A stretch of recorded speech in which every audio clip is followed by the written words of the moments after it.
ሊያመጣባቸው የሚችሉ ነገሮች አሉ። ጥቅም ሁሉም ነገር ጉዳት አለው ብቻ አይደለም። አጀንዳዎቹ መጥተው ብዙ ሰዎች ተሳተፉባቸው ምንም እንኳን ውጤቱ በአብይ የተወሰነ ቢሆን ራሱ አከራካሪ ጉዳዮች ህዝብ መካከል መጥተዋል። ምንም እንኳን ኦልሞስት ፕሮባብሊ 90% የሚሆኑ ተሳታፊዎች የብልጽግና አባላት ቢሆኑ እንኳን እነዚህ አባላት ከተለያየ ብሔረሰብ የመጡ ናቸው። አሁን ከተሳታፊዎች ዛሬ ሳዋራቸው ነበረ። ከሁሉም የሀገራችን ቅርንጫፍ የመጡ ሰዎች አሉ። ጀንደር የተለያዩ ኃይሉ እነዚህ መምጣት ኢሹዎቹ እንዲወጡና እነኝን ኢሹዎች እንዲያውቁ አድርጓቸዋል። ወደፊት እውነተኛ ብሔራዊ ድርድር፣ ብሔራዊ ምክክር፣ ሀገራዊ ምክክር ሲካሄድ ደግሞ ልምድ ቀስመናል። ሀው ቱ ዱ ኢት ቤተር አትሊስት ቴክኒካል አስፔክቱን እንዴት መስራት እንደሚቻል የሆነ ልምድ ተቀስመዋል። ከዛ ባለፈ ግን የተካሄዱ ያሉ ጦርነቶችን ለማስቆም ሆነ ዳግም ወደ ጦርነት እንዳንገባ አስተማማኝ የሆነ መሰረት ሰጥቶናል ማለት ግን አልችልም። የሰሜን ባለፈውም ጠይቄ ነበር። የሰሜኑ ጦርነት በእኔ ትንታኔ ኢህአዴግ ለሁለት ተሰነጠቀ እና ትክክል ካልሆነ እንደዛ አይመስለኝም ማለት ነው። የተጠበቀ ነው። ኢህአዴግ ለሁለት ተሰነጠቀ፣ ወደዛ እና ወደዛ ጎራ ከፋፈሉ፣ ተደባደቡ። እኔ እንደዛ ነው የምስለው። የሰሜኑ ጦርነት ላይካሄድ የሚችልበት እድል ነበር። በጣም ሰፊ እድል ነበር። በጣም ሰፊ እድል ነበረ። ኢንፋክት እኔ ብቻ አይደለሁም እነሱም እኮ አላመኑትም ወደ ጦርነት እንደምንገባ። ግን ጦርነትና ውሃ እያሳሳቀ ነው የሚወስደው። አየህ እድሉ ነበረው። አየህ ህወሓቶችም ችግር ይመጣብላል ብለው ያሰቡት ስልጣን ከመልቀቃቸው በፊት ከኢህአዴግ ውጭ ነው ያሰቡት። ይሄ የአምባገነንነት የኦቶሪቴሪያን ሲስተም ችግሩ ምንድነው ታውቃለህ? ችግሮች ላይ ቁስል ላይ ፋሻ ያስቀምጣል። ቁስሉ ከውስጥ የሚብሰለሰለውን አይ ምክንያቱም ፋሻ ያስቀምጥባል። ሌላ ትንሽ በደም ነገር ሲታይ ደግሞ በዛ ላይ ፋሻ ያስቀምጣል። እና ኢህአዴግ ፋሻ እያስቀመጠ ነበረ። ፋሻ እያስቀመጠ ነው የሄደው እና በውስጥ እየተሰለሰሉ ያሉ ነገሮችን አላዩዋቸውም ኢህአዴጎች ብቻ አይደሉም። መረራችን ላይ ኦፒዲዎችም ብአዴኖችም ሌሎቹም ምንም እንኳን ቢያደርጉ ጥርጣሬያቸው ሆነ ከግንቦት ሰባት እንደኛ ካሉ ጭልፊት ከሚሏቸው እንጂ ከራሳቸው አልተጠራጠሩም እና አልዘጋጁም። ኢህአዴግ ማኔጅ ይደረጋል የሚል ግምት ነበራቸው። የውስጡ ችግር ልክ የህወሓት የበላይነት ሲገረሰስና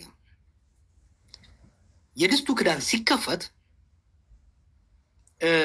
አብይ ምንድነው የፈለገው? ሌላ ክዳን አምጥቶ መሸፈን ነው የፈለገው።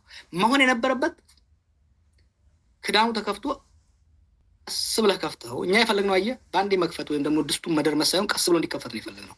ቀስ ብሎ ከፍቶት ይሄ ራሽያ ውስጥ ምንድን የሆነው ሚካኤል ጎርባቾቭ ሲመጣ ፕሮትራይካ እና ግሎስኖት የምንለው ሁለቱ አንድ ላይ ነው የመጣው እና ኢትዮጵያ ውስጥም ሁለቱ አንድ ላይ ሲመጣ ትዝ ይለኛል። አብይ ስልጣን ይዞ ኤፕሪል ላይ መሰለኝ ሜይ አካባቢ ላይ አየሁት። ኦብሰስ ሆኜ ነበር ያኔ ዩጎዝላቪያ እና ሶቪየትን እያጠናው እና ታየኝ ይሄ ነገር ሲመጣ። ይሄ መጀመሪያ አካባቢ የነበረው በጣም ሰፊ ሪፎርም፣ እስረኞችን መልቀቅ፣ ሚዲያዎችን መልቀቅ ሙሉ በሙሉ በጣም ፈጠነ። ማኔጅ አይደለም የሆነው፣ በቃ ኤክስፕሎሲቭ ሆነ። አንዴ የከፈተውን እንፋሎት ወዲያው ሊከርነው ሞከረ አብይ። ይሄ ችግር ውስጥ ከተታ አንድ ያዘልኝ። ሁለተኛ ኢህአዴግ አምባገነናዊ ስርዓትም ቢሆን መድረክ ነበረ ከኤትኒክ ኤሊቶች ለሚመጡ ሰዎች ለመደራደሪያ ስልጣንና ሀብትን የመከፋፈያ ማኔጅድ የሆነ ስቴጅ ማኔጅድ የሆነ ግን አትሊስት ሩም ነበረው። ትልቁ የጦርነት ምክንያት ኢህአዴግ መፍረስ ነው። ኢህአዴግ ሲያፈርሰው የትግራይ ኤሊት ከሌላው ኤሊት ጋር የሚደራደርበት መድረክ ጠፋ። ኢማጂን ለ27 ዓመት ስልጣን ላይ ቆይታል። ለ30 ዓመት ለ27 ዓመታት ሙሉ በሙሉ እንኳን ፈላጭ ቆራጭ ባይሆን የበላይነቱን ይዛል። ኦል ኦፍ ሰደን ያ መድረክ እንኳን የለም። አንድ ፎቶ ቢኖር ቅድም ብንዘጋጅ አሳይህ ነበር። አንድ ፎቶ አይተህ እንደሆነ መጨረሻው ስብሰባ ላይ ህወሓቶች በሙሉ አልደገፉትም። ሌሎች እጅ አወጡ። ለማይችን ልጅ አወጣ። ያ ፎቶ ይላል that picture tells you a book ስለ ምን እንደሆነ ኢህአዴግ ውስጥ እና ያ ተስፋ አስቆረጣቸው። በቃ ሩም አልነበራቸውም። ይሄ የሚሆነው እንግዲህ ከሌሎች ፋክተሮች ጋር ነው። ምንድን ነው እየሆነ ያለው? አንደኛ ስልጣን ለረጅም ጊዜ ይዘህ ስትለቅ ወዲያው ብርድ ይልሃል። ናቹራሊ እና ስም አልጠራም። አንድ ሚኒስትር ምን አለኝ ስለ ስልጣን ሲነግረኝ ረጅም ጊዜ ስልጣን ይዞ አንድ ቀን ስልጣን አስለቀቁት፣ ተጣላና ከነመለስ ጋር ለስንት ዓመት ሲታጀብ የነበረው በር ሲከፈትለት የነበረው ሰውዬ ሆሎ ዘደን በቃ ማውጣት ሁሉ ፈራው ከቤት አለ። ምክንያቱም ጋርዶቹ የሉ መኪና የለም። በፓርቲ ደረጃ ስትወስደው ለረጅም ጊዜ ስልጣን የያዘ በዛ ላይ ደርግም ያን ያለ እኮ ጃንሆይን ካስወገዱ በኋላ እንለቃለን ብላችሁ ለምን አንለቃችሁም ሲባሉ ጣመና አሉ። ፍስሐ ደስታዬን ይላሉ። ስልጣን ይጥማል ነው ይጥማል። ከመጣሙ የበለጠ ደግሞ መውረዱ ደግሞ ያስፈራል። ኢማጂን ለረጅም ጊዜ ስልጣን ላይ የያዘ ኃይል ኦል ኦፍ ሰደን አይደለም ስልጣን ማጣት ብቻ ሳይሆን ስጋት፣ ከፍተኛ ስጋት ፈጠረበት። ኦልሬዲ አይምሮ ስጋት እየፈጠረበት ነው። ለረጅም ጊዜ ባላንጣቸው የነበረው ማን ነው? የኤርትራ መንግስት ነው። አይዲዮሎጂካሊ ከዚህ ደግሞ ከአማራች ጋር እየተፋለጡ ነው። ኦሮሞቹ ስልጣን ቀምተዋቸዋል። ሲያዩ ሶስቱ ጋንጋብ ሲያደርጉ ነው የታያቸው። እና ያንን ሳይኮሎጂ መረዳት ነበረብን። ከዳዊት ከበደ ጋር ከሌሎ ጋር ያን ኢንተርቪው የምናደርጋቸውን ነገር ካያቸው ይሄንን ለማስረዳት ነበር እየሞከርኩ ያለሁት። አይደን እንደ ጉድ ጆብ እና ኦልሬዲ ብርድ እያለ ያለውን የፖለቲካ ቡድን በረዶ ውስጥ ነው የከተተው። ኢሳያስ እና አብይ መጥተው ኢሳያስ ኢሱ ጭሱ እየተባባልን ትዝ ይልሃል። ጌም ኦቨር ሲል በትግራይ ፖለቲካል ኤሊት ውስጥ የለቀቀው ሽቨር ቀላል አይምሰልህ። በማግስቱ ነው ኖ ዲስ ሃዝ ቱ ስቶፕ። ሰላም ከኤርትራ ጋር የሚመጣው በትግራይ በመቀሌ ውስጥ ነው የሚያልፈው። አስመራና አዲስ አበባ በመቀሌ ላይ ተራምደው ሊጨባበጡ አይችሉም ስል ነበር ያኔ በቃ ኦሎ በዘደን ከጸረ ወያኔ የወያኔ ተገዢ ነው የተባልኩት ያኔ። እና የአብይ ስህተት አንዱ ትልቁ ስህተት አስቀድሞም ያው የቢልድ እያደረገን የመጣው አንድ ያልተረዳነው ነገር በዚህ ላሳጥርልህ። ኢቨን የቄሮ ሙቭመንት ላይ ራሱ ግን አብይ ሳይመጣ ኢህአዴግ ማፍረስ ተገቢ አይደለም ብለህ ስትቃወም ነበር። አስታውሳለሁ ካልተሳሳትኩኝ። ኢቨን ገና ብዙ ነው። እኔ ገና ስልህ ልክልሃለሁ ጽሁፉን ለቄሮ እንቅስቃሴ እዚህ ውስጥ አስቀምጬዋለሁ መጽሐፍ ውስጥ። ለቄሮ እንቅስቃሴ ስናመጣ መለስ እያለ ነው ፕላን ነው የጀመርነው። መለስ እያለ ሀሳቤን ያስቀየረኝ በጣም ሀሳቤን ያጠናከረልኝ አንድ ነገር መጣ፣ የአረብ ስፕሪንግ። ከዛ በፊት የነበረኝ እና ብዙም እንደኔ አይነት ሰዎች በዓለም ላይ የነበራቸው በህዝብ ማዕበል አምባገነን ስርዓት ትገነሳለህ፣ በሱ መቃብር ላይ ዲሞክራሲ ትገነባለህ ነው። ምክንያቱም ኢስት ዩሮፕ ላይ ይሄንን ያየ ነው። ከለር ሬቮሉሽን እናያጠና ነው፣ ህንድ ላይ እሱ እናያጠና ነው፣ ሳውዝ አፍሪካ፣ ሌሎች ኬዞች። የአረብ ስፕሪንግ ግን ምን አሳየን? ሌላ አውትጋም አለ። አምባገነን ስርዓትን ገርስሰህ ዲሞክራሲ ሳይሆን የሀገር ማፍረስን ልታመጣ ትችላለህ የሚለው ጥርጣሬ መጣ። ዘን አይ ሰይድ ኖ ሪቫይዝ ማድረግ አለብን። ኢህአዴግን ጭነን የህወሓትን የበላይነት ቀንሰን ስርዓቱ ወደ ሪፎርም እንዲመጣ ስፔን ላይ፣ ፖርቱጋል ላይ፣ ሌላ ጋር እንደሆነው በስልጣን ላይ ያለው ፓርቲ ሳይለቅ በስልጣን ላይ ካለው ፓርቲ ውስጥ ከስልጣን ይህን መጀመሪያ ኦሮሚያ ላይ ነው ያደረግነው። እነ ሙክታር ከድር እነ አስቴር ሃርድ ላይነር ነበሩ።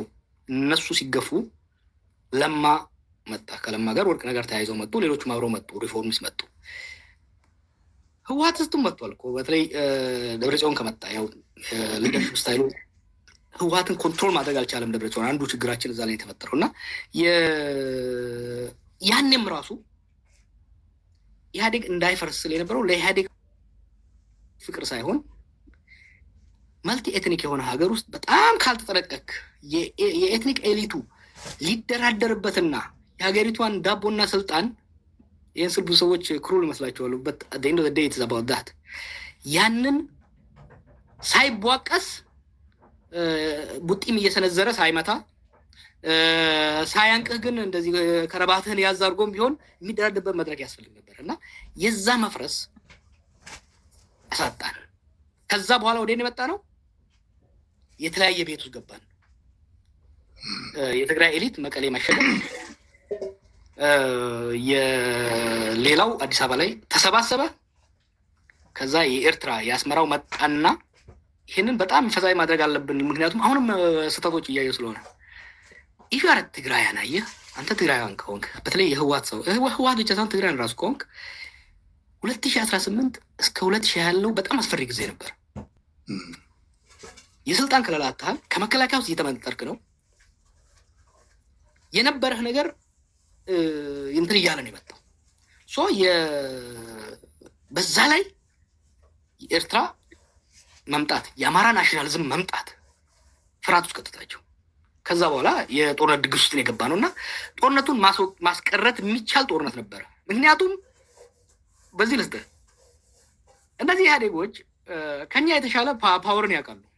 ሉክ አሁን ጌቾ እና አብይ እንዴት እንደሚሞዳሞዱ እነኛ ይተዋወቃሉ ከኛ የበለጠ ሮኔ ያደጉት ሮኔ የበሉት ወታደሮቹ ሲሸልስ ላይ እነ ብርሃኑ ጁላ እና ጻድቃን ሲገናኙ አንድ እዛ የነበረ ሰው ሲነግረኝ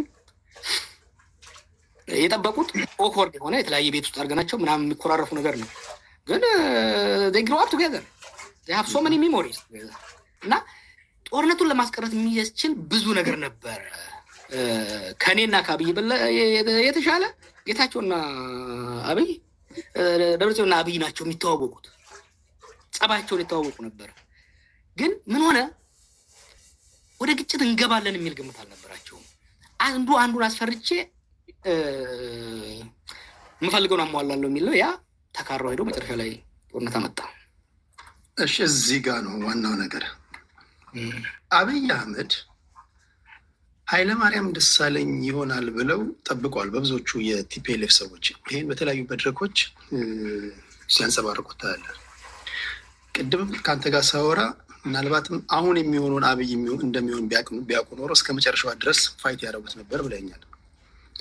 ኃይለማርያም ደሳለኝ ይሆናል ብለው የጠበቁት ሰው ኃይለማርያም ደሳለኝ ሳይሆንላቸው ሲቀር ወደ ድብድብ መግባታቸው ግልጽ ከሆነ አብይ ከመደባደብ ውጭ ምን አማራጭ አለው? ብዙ ጊዜ በትንታኔዎች አብይን ብቻ ጠቅላይ ሚኒስትሩን ብቻ ጦረኛ የማድረግ ነገሮች ነው ትንታኔዎች ያሉት እና እውነታው ይሄ ከሆነ አብይ ከመደባደብ ውጭ ምን አማራጭ አለው?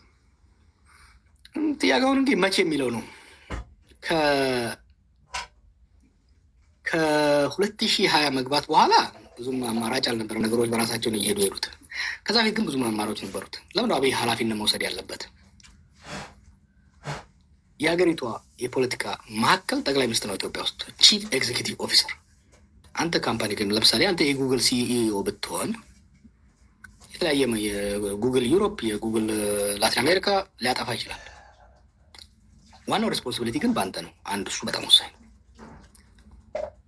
ሁለተኛ ህወሓት የተሸነፈ ፓርቲ ነው። ያኔ ከስልጣን የለቀቀ ፓርቲ ነው። የህዝብ ድጋፍም የለውም። ትግራይ ውስጥ ራሱ የህዝብ ድጋፍ አልነበረውም። አብይ ግን በከፍተኛ ፖፑላር ማንዴት የመጣ መሪ ነው። ትልቅ ፖለቲካል ካፒታል ነበረው። ያም ፖለቲካል ካፒታል በፖለቲካ ውስጥ የፖለቲካል ካፒታል በጣም ወሳኝ ነው። ልክ እንደ ብር ማለት ነው። አንድ የታክሲ ሾፌር እና አንድ የመኪና ካምፓኒ ያለው ሰው የመደራደሪያ አቅማቸው የተለያየ ነው። በእኩል ሚዛን ልትይዛቸው አትችልም። አየህ። እና አብይ ያንን ካፒታል በመጠቀም ግሬሽስ መሆን ይችል ነበር። ወቅቱ እንደፈለገ ማድረግ ፓወር ነበረው ብለህ ታስባለህ? ማሳየት ፈለገ እሱ ነው። አየህ። ለምን ወደኋላ ልውሰድና አንዳንድ ያደረጋቸው በጣም ሲሊ ግን ኮስትሊ የነበሩ ሚስቴኮች ጌታቸውንና እነ ሳሞራን ያባረረበት አካሄድ ትክክል አልነበረም። አንድ ሰው ኢጎ አለው።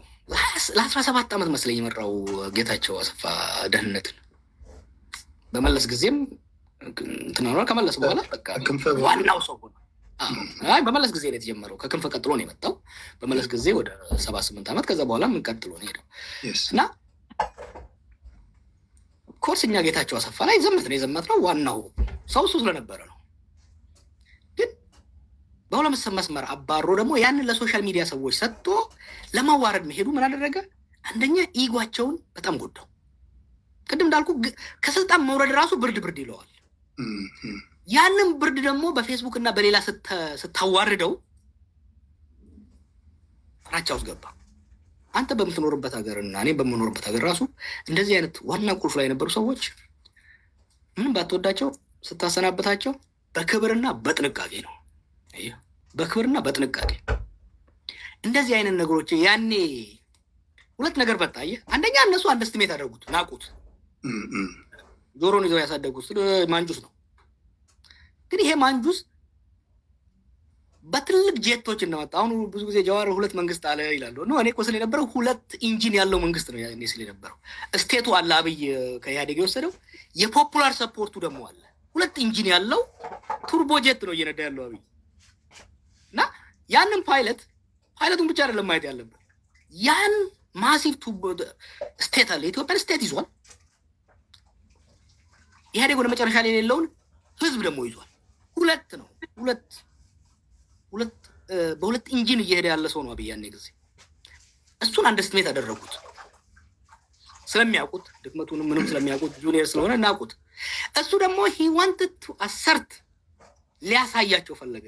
እነሱም ብቻ ሳይሆን ሌሎችንም ሊያሳይ ፈለገ። አይ ዲሞንስትሬት ማድረግ ፈለገ። ያቺ ሲሊ ጫወታዎች ምን ውስጥ ከተቱ? እልህ ውስጥ እያስገቡ ነገሮቹን አመጡና ያለመምታት እድል ነበረው። አሁን ሰምተው እንደሆነ ስዩም መስፍን ስለዚህ ኢንተርቪው ሰጥቷል። ጻድቃን ሰጥቷል። let's be fair አባጫሪ የህዋት እና የትግራይ ኤሊቶች ነበሩ። እነጌቹን ጸባጫሪዎች ነበሩ። ጌታቸው አሰፋ ከጀርባ ሊሆን ይችላል። እነ ጌታቸው ረዳ ግን ከፊት ለፊት ጠባጫሪዎች ነበሩ። እነሱ ጋር ቀላል የማይባል ኢጎ አለ። በጣም ቀላል ኢጎ ብቻ ሳይሆን አወኩሽ ናኩሽም ነበረ። ግን ደግሞ ከትግራይ ደግሞ ሰላም የፈለጉ ሰዎች ነበሩ እኮ እና ስዩም ለረጅም ጊዜ የኢትዮጵያ ቺፍ ዲፕሎማት፣ የህዋትም ቺፍ ዲፕሎማት 40-50 ዓመት ስልጣን የነበረው ሰው ነው እና ኤክስፒሪየንስ የነበረው ሰው ነው። ልጠረጥረው ትችላለህ አንዳንድ ነገሮች ላይ፣ ግን ኦል ኦፍ ሰደን ስታገለው የሚፈጠረው ነገር አለ።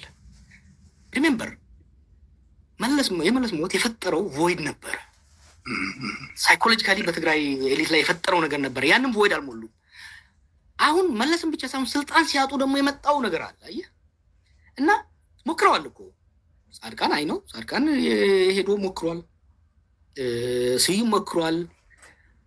ኢቨን አቦይ ስብሃት ረጅም ጊዜ አውርተናል። አንድ ጊዜ እነ ጻርና ጀነራል አማራ ክልል ላይ የሞቱ ጊዜ አውርተን ነበረ። እነሱ ራሱ ቁጣም ቢኖር ፍራቻም ቢኖር ዜር ኦፕን ቱ ዲስከሽን። ግን አየሱ አሰርት ማድረግ ሞከረ። አሰርትና ማድረግ መሞከሩ ሪዚስትድ ሆነ። የትግራይ ናሽናሊዝም በጣም አንደርስቲሜት አደረገው። አየህ የትግራይ ናሽናሊዝም አንደኛ ለረጅም ጊዜ የተገነባ ናሽናሊዝም ነው። ኢንስቲቱሽናላይዝድ የሆነ ናሽናሊዝም ነው በህወሓት ስር። ሁለተኛ ስልጣንን የለቀቀ ናሽናሊዝም ነው። ኢስ ውንድድ ናሽናሊዝም። ሰርድ ኢስ ማይኖሪቲ ናሽናሊዝም።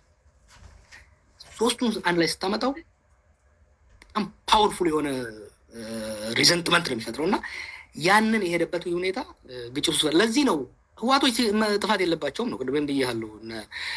ነፍሱን የማረው እነ ሴኩቱሬ እነ ጌታቸው የነበረው ሬቶሪክ ኢትኖ ታልፉል ትዝ ይላል። እኔና ጌቹ ራሱ እንመላለስ ነበረ መሀል ላይ ጤባጤቤ ሲጫወቱብኝ ነበር እና እሱ እንዳለ ሆኖ ግን ስቲል ጦርነቱን የማስቀረት ትልቁ ኃላፊነት ስልጣን የያዘውና ከህወሓት የበለጠ ሰፊ ፖለቲካል ካፒታል በጊዜው የነበረው አብይ ነበር ያኔ።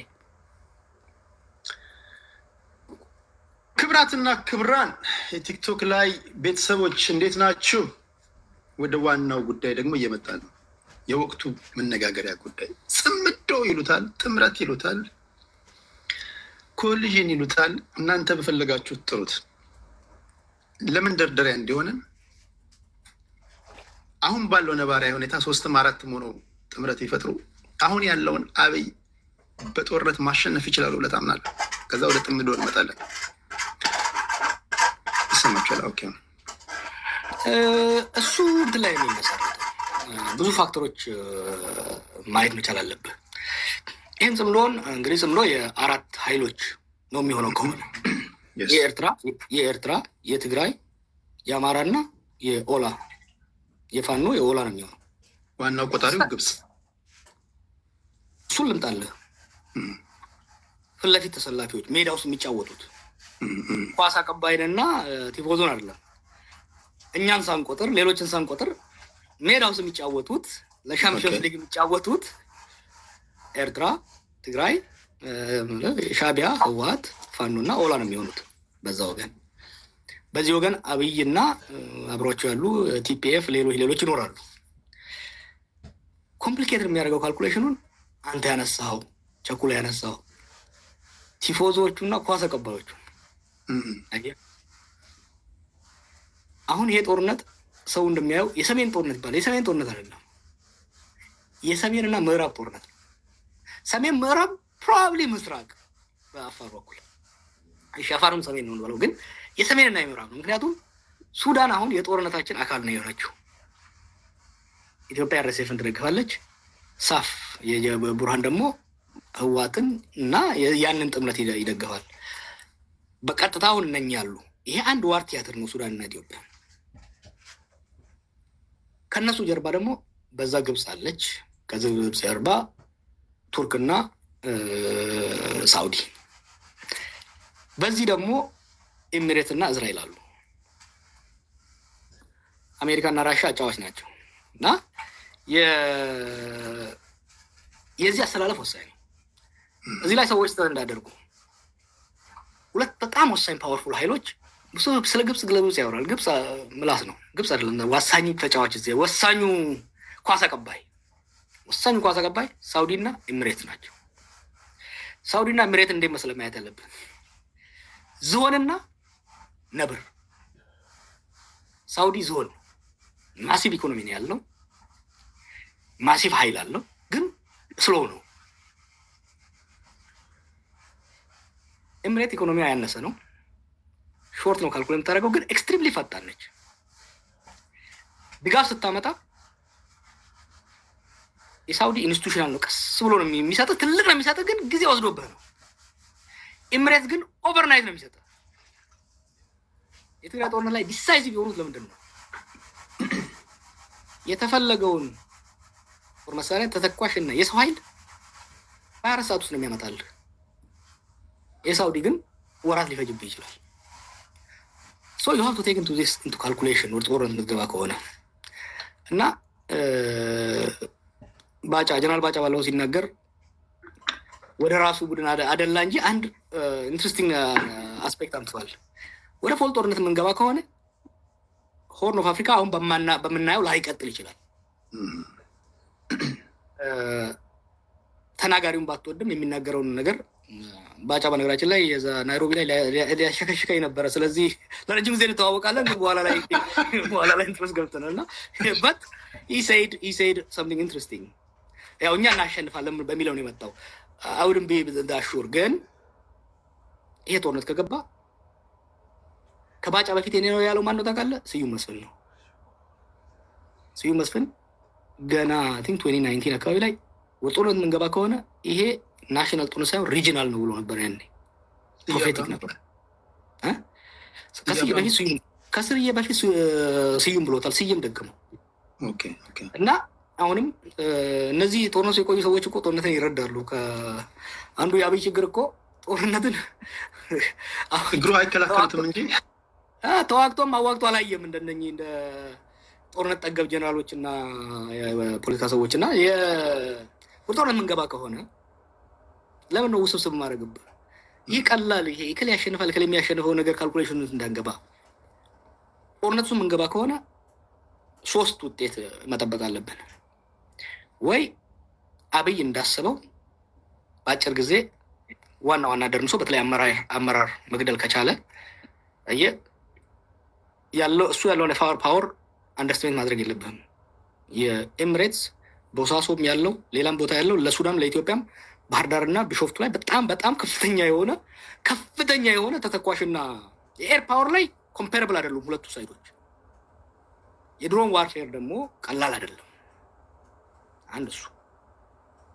ሁለተኛ በእግረኛ ከሆነ የትግራይ እግረኛ በጣም ጠንካራ ነው። የኤርትራ ቀጥታ የሚገባ ከሆነ በእግረኛ በጣም ጠንካራ ነው የሚሆኑት። ስለዚህ አብይ ኦቨርዌልሚንግ ሾክ ኤንድ ኦ የሚሉ አሜሪካኖች የሚሉት ኦቨርዌልሚንግ ፎርስ ተጠቅሞ መጀመሪያ አካባቢ ይሄ ትግራይ ላይ ያደረገውን አይነት ኦቨርዌልም ካደረጋቸው እንትን የሚያደርግበት እድል ሊፈጠር ይችላል።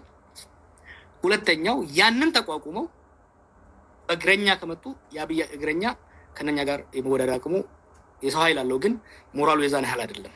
ሞራል ላይ በዘመናዊ ጦርነት ግን አሁን እግረኛ ያን ያህል በድሮን ዘመን እሱንም ቻሌንጅ ላርግ ኢራኑ መሰዳት በመጀመሪያው እኮ 72 ሰዓት ነው ኤር ዲፌንስዋን ዲስትሮይ ያደረጉት አይደለም እንደ አሜሪካና እስራኤል። የስ 6 ወር ሊሆነ ነው።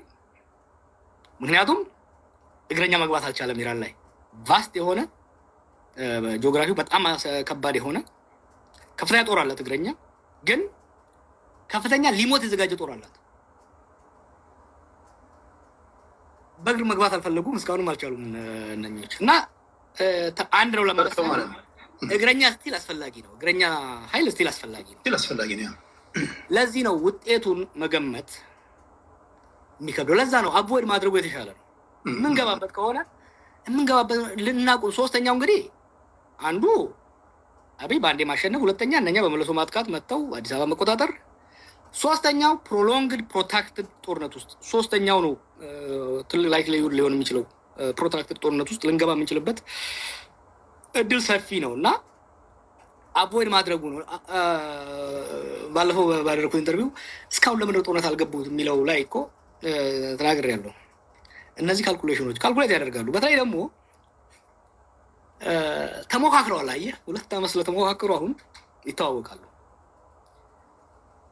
የህዝብ ድጋፍ አለመኖሩ፣ የወታደር ሞራል አለመኖሩ ብቻ ሳይሆን ሶስተኛው ይሄ የድል እርግጠኝነት ሰርቴኒቲ አለመኖሩ በሁለቱም ወገን። አብይ እግረኛው ሙሉ በሙሉ አይተማመንም። ህወሓት የኤርትራ ጦር አብሮ መግባት አለመግባቱ ላይ እርግጠኛ አይደሉም። ሪሜምበር ጽምዶ የሚባለው ኃይል እንመጣለን ነው አብይ ገፍቶ አንድ ላይ ያመጣው ኃይል ነው። ስኖት ስትራቴጂክ የሆነ ፓርትነርሺፕ ሳይሆን የሰርቫይቫል ተደጋግፎ የመትረፍ ኃይል ነው እና የኤርትራ ኃይል ጠንካራ ቢሆንም የሰው ኃይል ሪፐልሽ የሚያደርግበት ኃይል የለውም።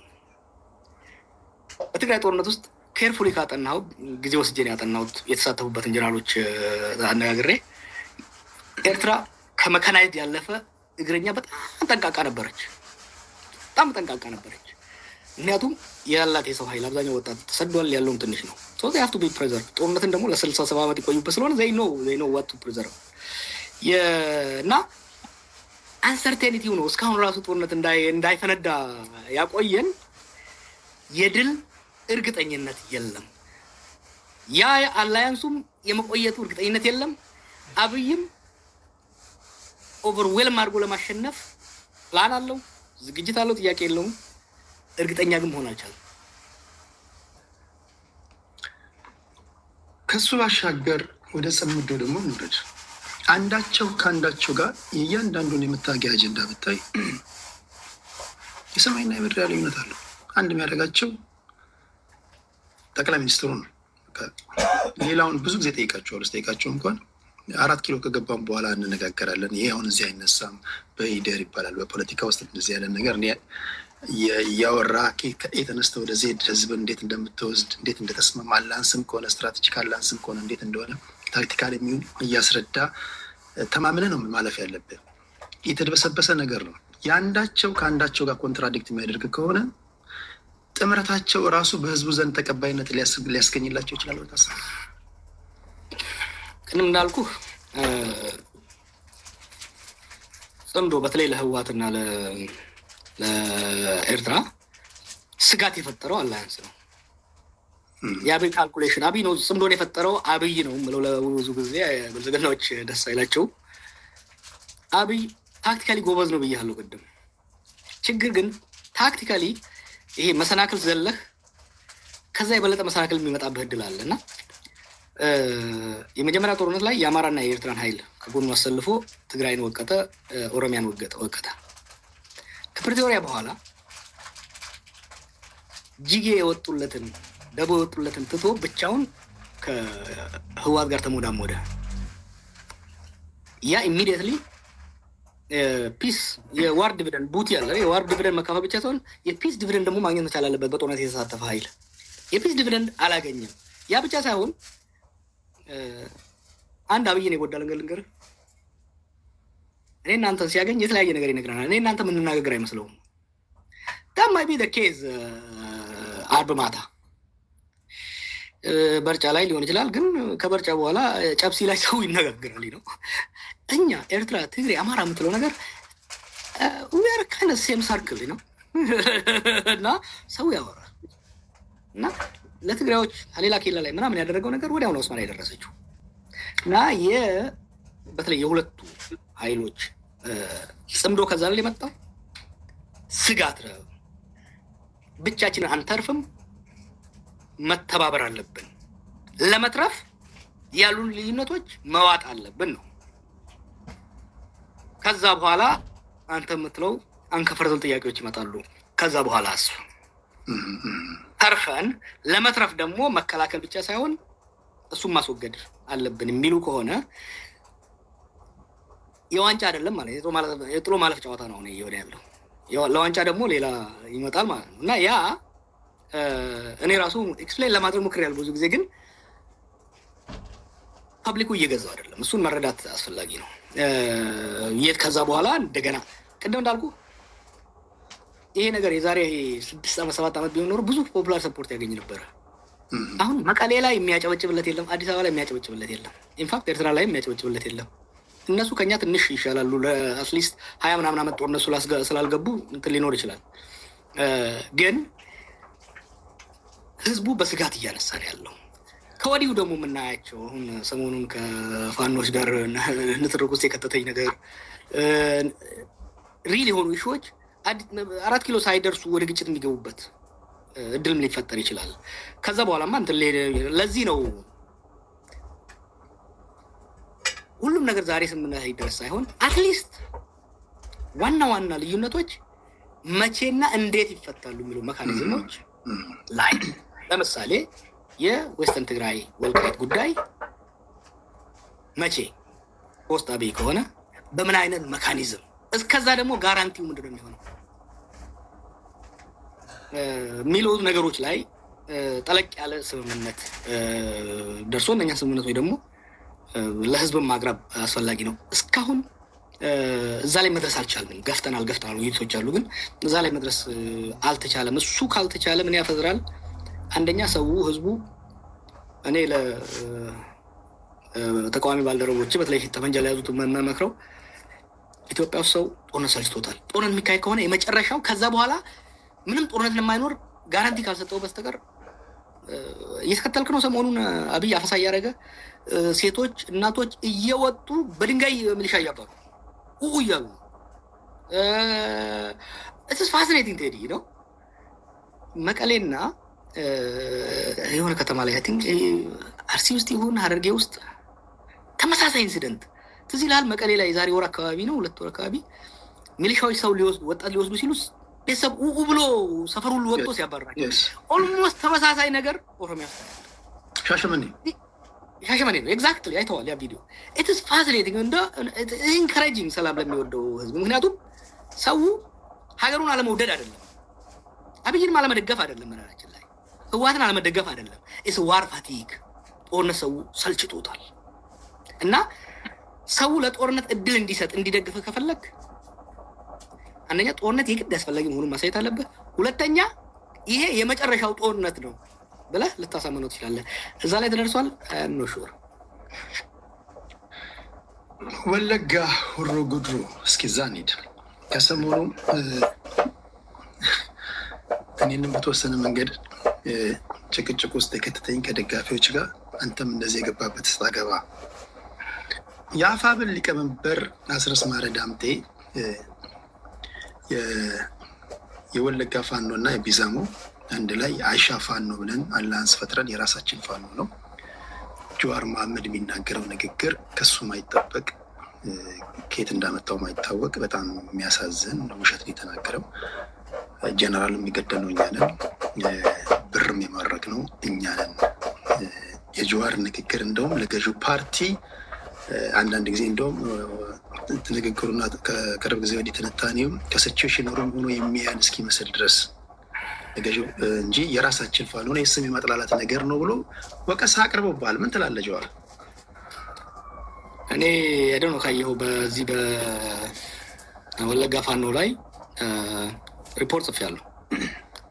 ባለፈው 1 ዓመት 6 ወር ብዙ ኢንቨስቲጌሽኖች በወንጀሎች ላይ፣ በማፊያ ቡድኖች ላይ፣ በተለያዩ ቡድኖች ላይ አድማጮች ማወቅ ያለባቸው ይሄ ወለጋ ፋኖ የመጀመሪያው አይደለም ስጽፍ።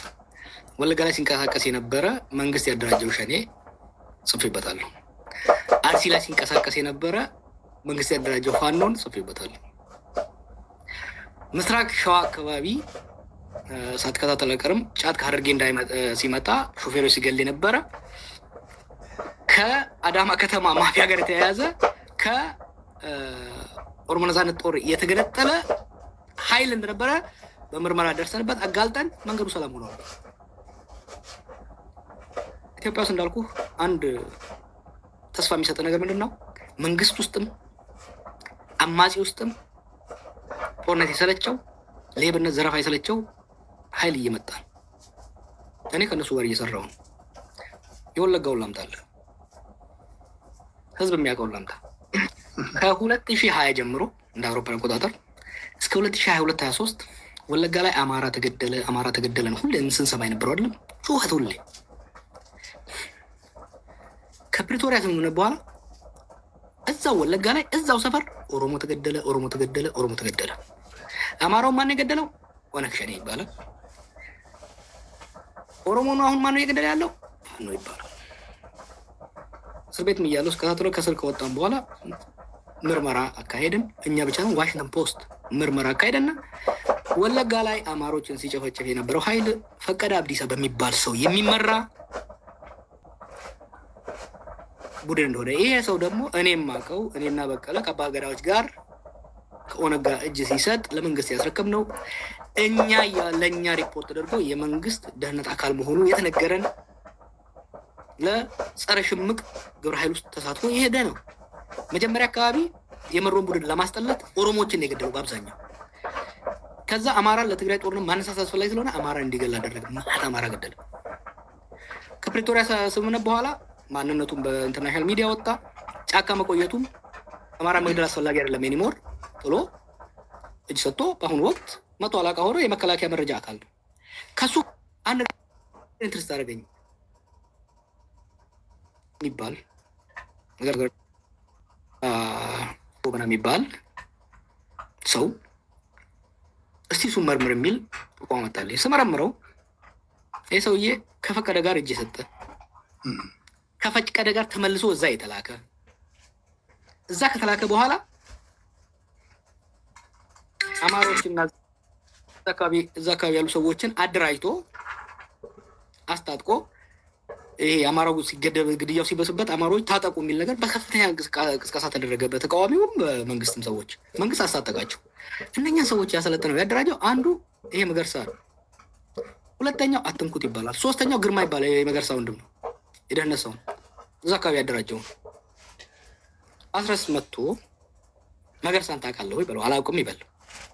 ካላወቀ አያውቅም ማለት ነው። መገርሳን አትንኩትንና ግርማን ካላወቀ ይሄ ቢዛሞ ወለጋ የሚባለውን ፋኖ አያውቀውም ማለት ነው። በነገራችን ላይ መገርሳ አንድ ድምፅ ነበረ እስር ቤት እያለው አንድ ድምፅ በዋትስአፕ ተልኮ በዚህ በፍላሽ መጥቶልኝ ያዳመቸው ነበር። ዲያስፖራ አሉ አማሮችን ወለጋ ላይ ስለ ማደራጀት ሲናገራል እና አክሰንቱ ቲክ ነበረ። የኦሮሞ አክሰንት ነው ታውቃለህ፣ አማርኛ ሲናገር ነገረመኝ።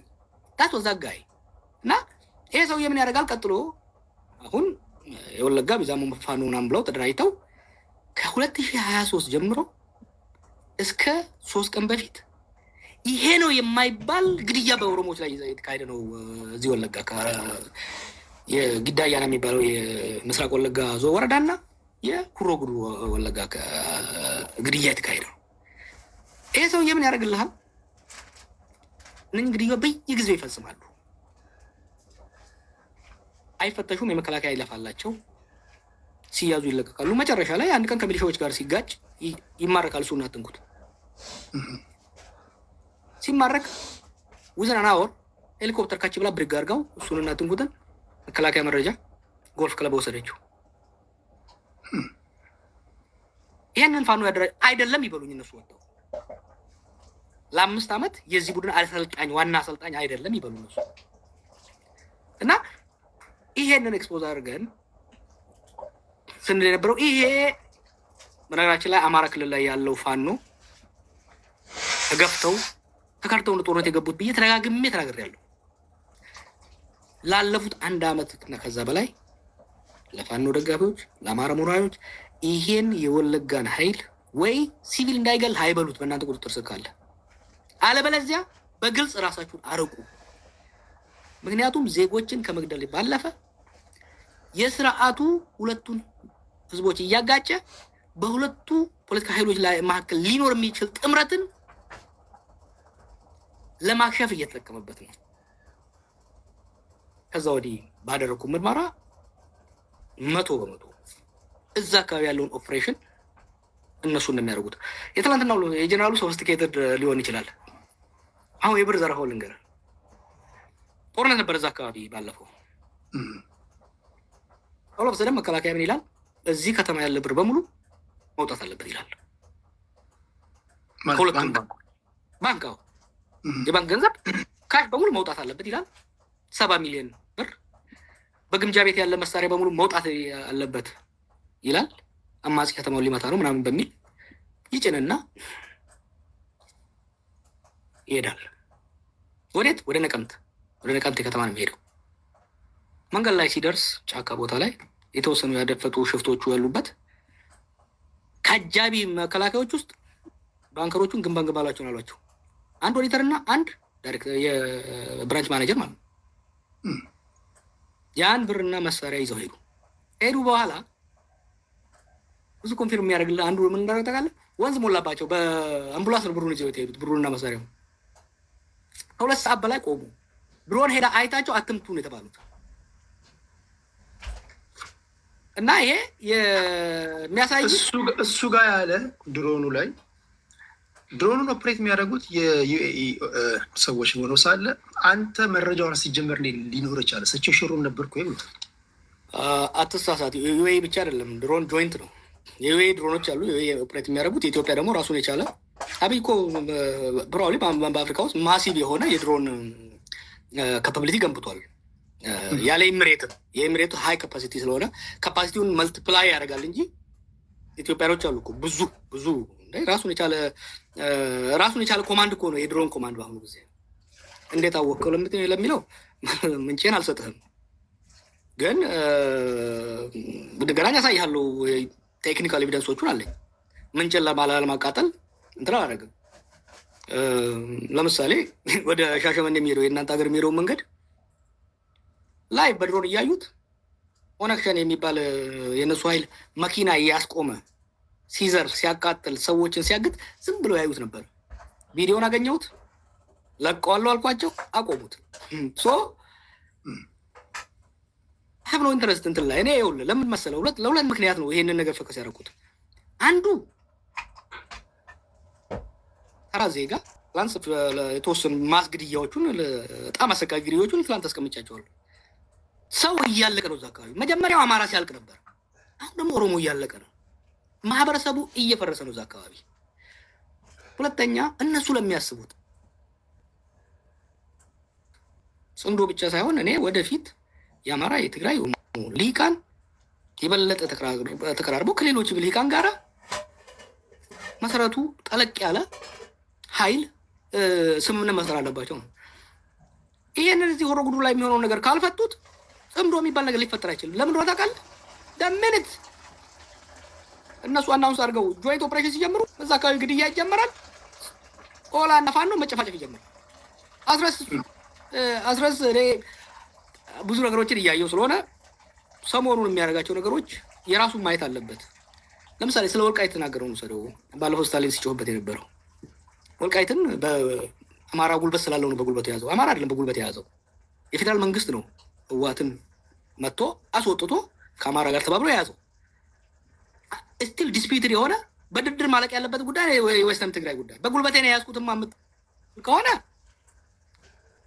ወይ ጽምዶ ተብሎ ጦርነት ከተጀመረ የትግራይ ኃይል ወደዛ ከገባ ፋኖ ላይ ወጋው ነው። እኔ ኢትዮጵያ ውስጥ ጦርነት ሊያበቃ ይገባል። ዲስፒትድ የሆኑ ቴሪቶሪዎች አሉ፣ አከራካሪ የሆኑ መሬቶችና ጉዳዮች አሉ። እነዚህን ጉዳዮች በጉልበት እንፈታለን የሚል ወደ ኋላ ሂድና በወልቃይት ላይ በትግሉ ጊዜ የነበረኝን የአማራ ተወላጆች በወልቃይት ላይ ያነሱት ሰላማዊ ጥያቄ በሰላማዊና ህጋዊ ህገ መንግስታዊ መንገድ መፈታት አለበት። ሀገር ቤት ከገባ በኋላ ከነገዱ ስገናኛ ስለ የነበረው ምንድን ነው ነገሩ ረገብ ይበልና ምንም ጉልበት ሳይኖር ከተቻለ በድርድርና በንግግር ካልሆነ በህግና በህገ መንግስታዊ አካሄድ ይፈታ ነው። መጨረሻ ላይ ምን ውስጥ ገባን? ወልቃይት የአብይ ካርድ ነች። እሶ የወለጋም ላይ ያለው ነገር ወደፊት ለምናደርጋቸው ትብብሮች አደጋ አላቸው። ላቅ ሲልም ለሀገር አንድነትና ለህዝቦች ሰላም ከፍተኛ አደጋ ያለው ነገር ነው እና ወይ ይህ ኃይል አሁንም መንግስት የሚመዘውረው መሆኑ አምነው ሊያጸዱት ይገባል። እነመሮ ተሸወዱ። ለረጅም ጊዜ ልንገር፣ ፈቀደ አብዲሳ እስር ቤት ሆነ መረጃ እየሰጠናቸው ፈቀደ አብዲሳ መንግስት የላከው መሆኑ በነገራችን ላይ አሁንም እነ ዳውድ እኮ ፈቀደን ታጋይ ነው ብሎ ነው የሚያስቡት። ፈቀደ አብዲሳ መንግስት የላከው መዓት ዜጎችን አማራም ኦሮሞም የጨፈጨፈ በሽምግልና ለማስታረቅ ምን ሲሞክሩ ነበር። እነመሮ ጊዜ ወሰደባቸው። አስቀድመው እርምጃ ወስደው ማጽዳት ነበረባቸው። ወይ በቁጥጥራቸው ስር መክተት ወይ የኛ አይደለም እኛ የምናዘው ኃይል አይደለም ብለው ግልጽ ማድረግ ነበረባቸው። ይህን አለመድረጋቸው በኦላ ስም መዓት ዜጎች በጣም አሰቃቂ ግድያ ተካሄደና ህዝቡ ጠላው። ኦሮሚያ ውስጥ ድሮ ለኦላ የነበረው እይታና እነፈቀደ በጣም አሰቃቂ ግድያዎችን ካደረጉ በኋላ ያለው አመለካከት ተቀይሯል። ለፋኖም እኔ ወለጋ ላይ ያለውን ያየሁት እንጂ እርግጠኛ ነኝ ጎንደርም ጎጃምም ወሎም ላይ ሳክስገው አስገብተዋል ሰዎች ብዙ ነገሮችን የሚሰሩ ማለት ነው።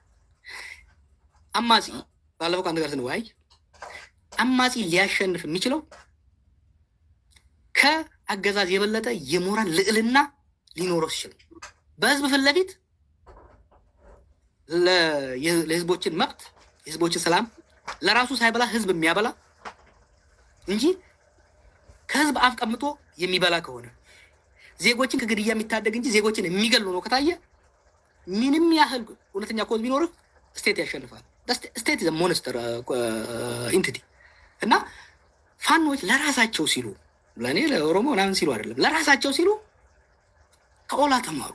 አንዱ እዛ ሀገር ምናምን ኦላ they learn the hard way ሰክስገውባቸው መጨረሻ ላይ አስወጥተው መሳሪያዎቻቸውና ይዛቸው ስንት ነገር ዳሜጅ ካደረጉባቸው በኋላ ወጡ። መንግስት በኦላ ውስጥ የሰገዘገው ኃይል ከወጣ በኋላ ኦሮሚያ ውስጥ ግድያ፣ ወለጋ ላይ የአማራ ሞት እነ ፈቀደ ከወጡ በኋላ የአማራ ሞት ቆመ። ሰምተህ ታውቃለህ? የለም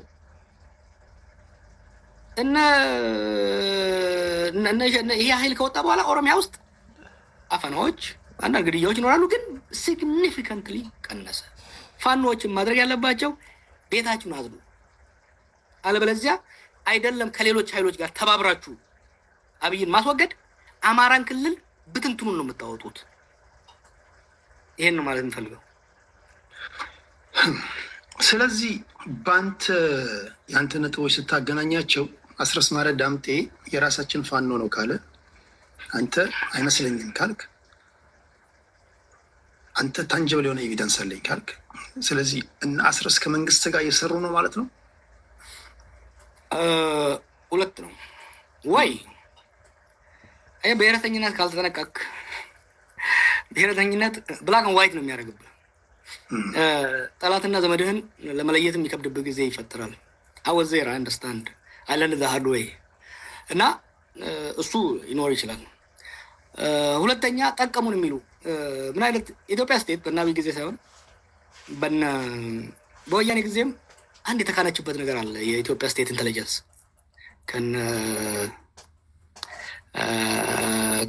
ከንጉሱ ጊዜ ጀምሮ አማጽያንን የሚጫወቱባቸው ጌም ክራፍቱን በጣም እየጨመሩት መጥተዋል። እና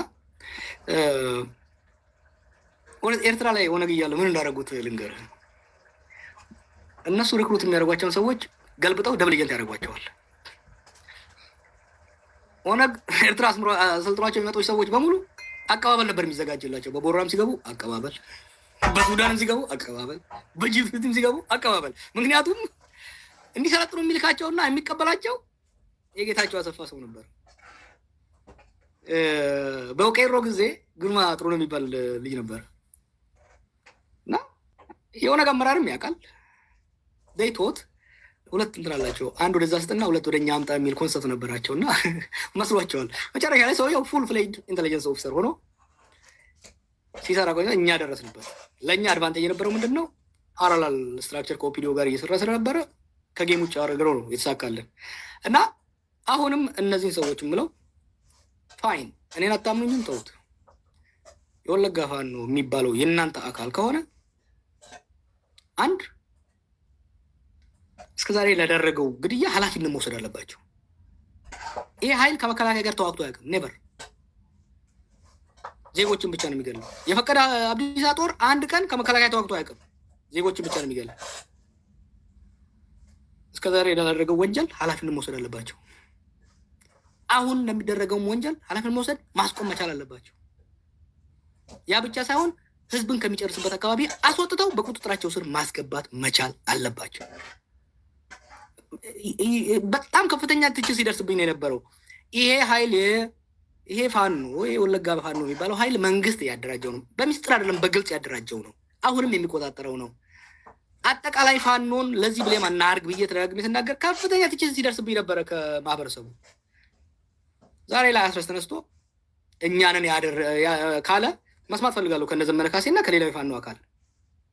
ይሄ ወለጋ ላይ ህዝብ ዜጎችን፣ ሴቶችን የሚጨፈጭፍ፣ ህፃንን የሚጨፈጭፍ የሚዘርፍ ሽፍታ ቡድን የአማራ ፋኖ አካል ነው፣ እኛንን የምንቆጣጠረው፣ እኛንን የምናዘው የሚሉ ከሆነ ዘንድ ችግራቸው ከህዝብ ጋር እንጂ ከአብይ ጋር አይደለም። ከጊዳ አያና ምስኪን ገበሬዎች፣ ከቤንቱ ምስኪን ገበሬዎች ጋር እንጂ ዛሬ እነሱ ላይ ያልን እንጂ እኮ እነመሮንም ብለናቸዋል። ፕሮባብሊ ሰው በኦሮምኛ ስለማይሰማ ነው እንጂ ሃይፐር ክሪቲካል ነበርኩ በእነዚህ ጉዳዮች ላይ። ምክንያቱም በነፃነት ስም ጫካ ገብቶ ምስኪን ገበሬን የሚገል የሚዘርፍ የሚያፈናቅል ኃይል ለማንም አይሆንም። ነገም ስልጣን ላይ ከወጣ ከዚህ ነው የሚብሰው። እና አስረስ ተናግሯል፣ ግልጽ አድርጎታል። እኔ ወልቃይት ላይ ያደረገው ኮሜንት ለምሳሌ እሱ ወለጋ ሲመጣ ያውቁ ነበር የመከላከያ መረጃዎች በደንብ። ከዛ ሲወጣ ያደረገው ንግግር ለእኛ እኮ መልስ ነው። እሱ የዛ ሄደው ማለት ትችላለህ። ይሄ ወለጋ ፋኖ እነ መሮም የሚሉትን ነገር ታውቃለህ። ይሄ ወለጋ ፋኖ ሽፍታ መንግስት ያደራጀው ሽፍታ ነው ይላሉ እነሱ። አስረስ መጥቶ የእኛ ነው ሲል መንግስት ያው እናንተ ትግዳላችሁ፣ ግን ይሄ እናንተ እዛ አብራችሁ የምትሞዳሞዱት ጥምረት ለመፍጠር የምትሞዳሞዱት ኃይል ነው የእናንተን ሰው እየጨረሰ ያለው ያለ ነው ያለው። የአገዛዙን ትርክት ያጠናከረ ስራ ነው እየተሰራ ያለው ወለጋ ላይ አይደለም። ጥምረቱን ሰው በዚህ መልኩ የሚሰራ ጥምረትም አይኖርም። ይሄን ማወቅ መቻል አለባቸው። ኢትስ ኖት ጎይንግ ቱ ወርክ።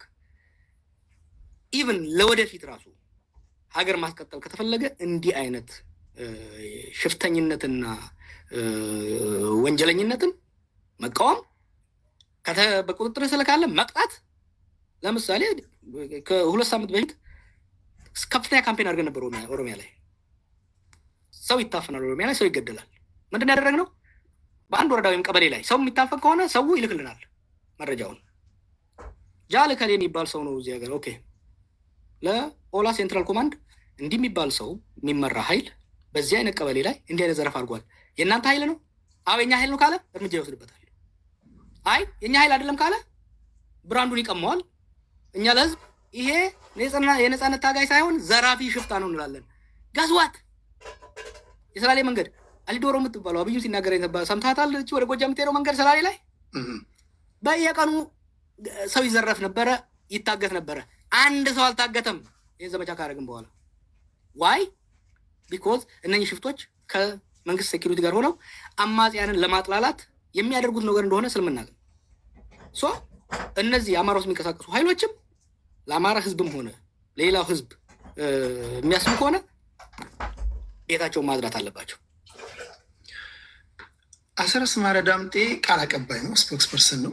እሱ የኛ ነው ካለ አንተ የእናንተ የነሱ አለመሆናቸውን ተናግረሃል። አይ የኛ ነው ብሎ ኮንፍሮንት ካደረጉ መጨረሻ ላይ ምን የምትወስደው እርምጃ አለ? የምታሳየው ነገር አለ? በእጅ ያለ ኤቪደንስ አለ? ለህዝቡ ማወቅ አለበት ብለህ የምታወጣው ነገር አለ ወይስ ምን እንደምትወስደው የምታደርገው ነገር? ማስረጃም እናወጣለን። ከዛ የበለጠ ግን የፖለቲካ ኃላፊነት አለ። ማስረጃውን እናወጣዋለን፣ ምን ጥያቄ የለውም። ኢንፋክት እነሱን የሚጎዳቸው ያ ማስረጃ አይደለም። ይሄ ወለጋ ላይ የሚንቀሳቀስ ፋኖ የእኛ ነው ካሉ ፖለቲካ ኪሳራው ቀላል አይሆንባቸውም።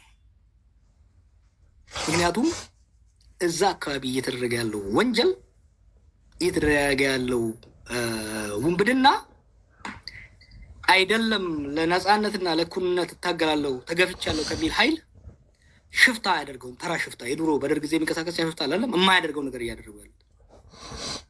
አንደኛ መንግስት አማጽያኖችን የሚከስባቸው የውንብድናና የአሸባሪነት የሚያረጋግጥ ነው የሚሆነው። ሁለተኛ ከኦሮሞ ኃይሎች ጋር ከኦሮሞ ጋር ብቻ አይደለም ወለጋ ላይ ንጹሃን እያለቁ የህወሓትም ሆነ የኤርትራ ኃይል ከፋኖ ጋር ሊጣመር አይችልም። ለስ ቢ ቬሪ ክሊር።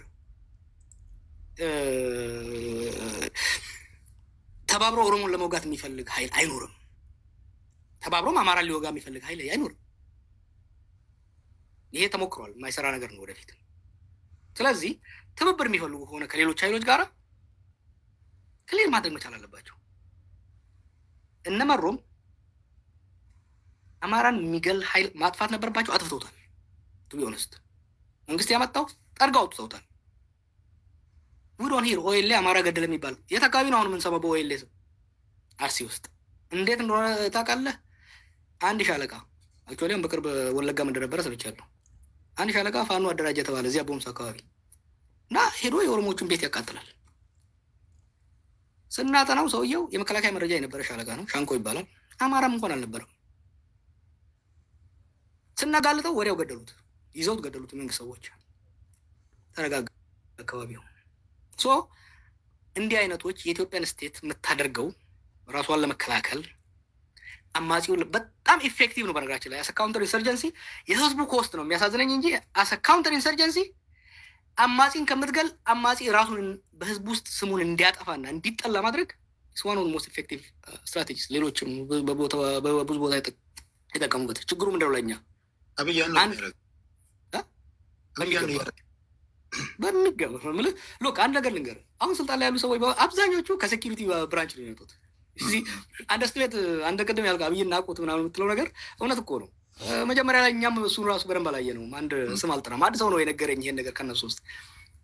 አሁን ስልጣን ላይ ያሉ ሰዎች ጠቅላይ ሚኒስትሩ ከኢንቴሊጀንስ ባክግራውንድ ነው የሚወጣው፣ ምክትል ጠቅላይ ሚኒስትሩ ከኢንቴሊጀንስ ባክግራውንድ ነው የሚወጣው፣ የፌዴራል ፖሊስ ላይ ያለው ሰው ከኢንቴሊጀንስ ሚሊተሪ ባክግራውንድ ነው የሚወጣው። ሬድዋን ብቻ ነው እሱም ዲፕሎማሲ የሚሰራላቸው። አብዛኞቹ ተአፐር ኤችሎን የኢህአዴግ የሴኪሪቲ ሰዎች ነበሩ። እነዚህ አሁን ከተቀላቀሉት የከተማ የአንተ ሰዎች በስተቀር ከነጌዲዮ ምናምን በስተቀር አብዛኞቹ የኢህአዴግ የኢንቴሊጀንስ ሰዎች ናቸው። እርሳቸውን የነቀሉት በሴኪሪቲ ኦፕሬሽንስ ነው። መጽሐፉን ካየው በእኔ ላይ የሰሩትን ድራማዎች እኮ ስታያቸው ኢንክሬዲብል ምልህ ዩ ሃቭ ቱ ጊቭ ኢት ቱ ዘም ቢኮዝ እኛ የምናውቀው ቲዎሬቲካል ፖለቲካ ነው፣ ስቴት መታገል ነው። እነሱ how to manufacture crisis, how to divert crisis, they are gifted. They underestimate them. በነገራችን ላይ እነዚህን ኦፒዲዎች የናቀ ሰው በሙሉ ጉድ ነው የሆነው። ቪዥነሪ አይደሉም፣ ስትራቴጂክ አይደሉም፣ but they are practical and they are ruthless. They have no principles. ኦነግ ናቃቸው በሉት፣ አሳዳጊያቸው ህወሓት ናቃቸው በሉት። ሻቢያ ጥንቸል ሲላቸው ነበር፣ በሉት። እኛ ተሸክመን ስልጣን ላይ አውጥታቸው በካልቾን ያስወጡን። እሺ ቲምባቲምቤ እኮ ነው የተጫወቱብን። ኢንተርምስ ኦፍ ኢንቴሊጀንስ ኦፕሬሽንስ ቀላል አይደሉም። ለምን እንደሆነ ታውቃለህ? እነኛ በጣም በጣም ፍሌክሲብል ናቸው።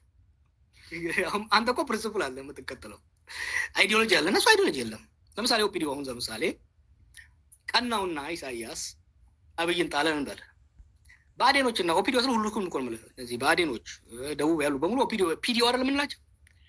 ሻቢያ ቢመጣ አምሹ ቤቱ አሁን ባንዲራ ይኖራቸዋል። ገጭ አድርገው ትግርኛ ይችላሉ። ገጭ ብለው ነው የሚመጡልን። እነሱ ናቸው ማስተዳደር። እና ደስታ ላይ ደግሞ ያንተ ደስታ ነው። እነሱ ናቸው በመንግስት ማስተዳደር የሚቀጥሉ። ምክንያቱም ዩሲ እኔ እናንተ ፖለቲካ ውስጥ የገባ ነው ሴንቲመንታል ነን። የሆነ የምናምንበት ኮዝ አለ። አብዛኛው የኢህአዴግ ሰው ወደ ፖለቲካ የገባው ለስራ ነው። ማትሪክ የወደቀ ነው። የቲቲአይ ሽሮ አይሰለቸው ነው አብዛኛው። ፎር ዘም ፖለቲክስ ኢዝ ኤምፕሎይመንት። ኢህአዴግ ዘ ካምፓኒ ኢህአዴግ ማሊያውን ቀይሮ ናይክ የነበረው አዲዳስ ሲሆን ኢህአዴግ ወርቆ ብልጽግና ሲሆን ምንም ችግር የለው። ሎጎውን ዱብ አድርጎ ቀጭ አረጋት። በኢህአዴግ ጊዜ እጅ ጉርድ ካኪ ምናምን ይለበስ ነበረ። በአብይ ጊዜ ከረባት ገጭ ቀጭ ብለው ነው ይመጡልኝ ሲል እና የሴኪሪቲ ኦፕሬሽኑን አሁንም ያለው ሰዎች ስህተት ሲፈጽሙ እና ኢፍ ዩ ዋንት ቱ ቢት ዲስ ፒፕል እነኝን ጌሞች አፕሪሺየት ማድረግ አይቻሉም። አይሸነፉም ማለት ያለም እያሉ ያሉት ሉክ ሃው ሂ ፕሌይ ቲፒኤልኤፍ። ባላንጣም በአግባቡ ማጥናት አለብህ። በአግባቡ እንዳይቶልድ ያለም ሃርድ ወይ እኔ ኢህአዴግን ሳጥና ነው ያደግኩት። አይ ብሊቭ አንተ ባልከው ባላንጣን እኔ እኮ አይውስጡ ቀልድ ነበር ድሮ። የኔ ሜጀር ወያኔዎሎጂ ነው፣ ማይነሬ ኦፒዲዮሎጂ ነበር ስለ ነበረው እና አሁን አቢዮሎጂ ነው እያጠና የሳጥና የነበረው ኮላስ